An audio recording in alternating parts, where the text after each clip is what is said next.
Kapanapanabik ang mga next coming episode dito sa Prinsesa ng City Jail dahil sa paglabas ng sikreto ni Xavier na buhay ang ina at nakakulong sa pagpatay sa daddy niya ay umiksena na si Livy para tuluyan ng sirain itong si Princess sa kanyang boyfriend na ayon kay Livy kaya hindi niya gusto noon pa naman ito si Princess ay gagawin nito lahat para makuha ang gusto na hindi nito batid na makakasakit na pala ng ibang tao.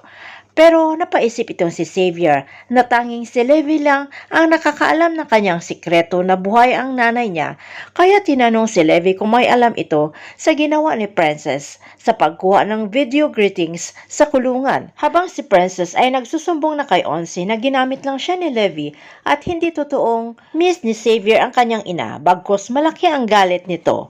Ikinuwento rin ni Princess sa ama ang tungkol sa nangyari. Nagalit na galit si Xavier sa kay Princess na siya ang kumuha ng video greeting sa kulungan at para makapaliwanag ay balak mag-voice message.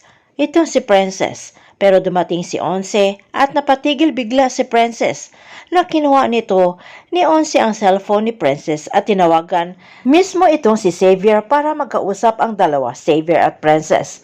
Samantala si Divina ay putak ng putak sa harap ni Sonia na napahiya siya sa harap ni Charlene at sinisisi si Sonia na hindi pala nito kontrolado si Raymond na pinagyayabang dito kay Divina na kontrolado niyang anak.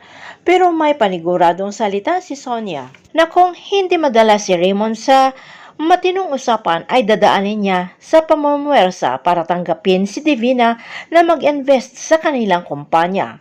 Desperado na kaya si Divina at nang mamadali na nang agawin si Raymond dito sa kay Charlene. Abangan na lang natin ang susunod na episode dito sa Prinsesa ng City Jail.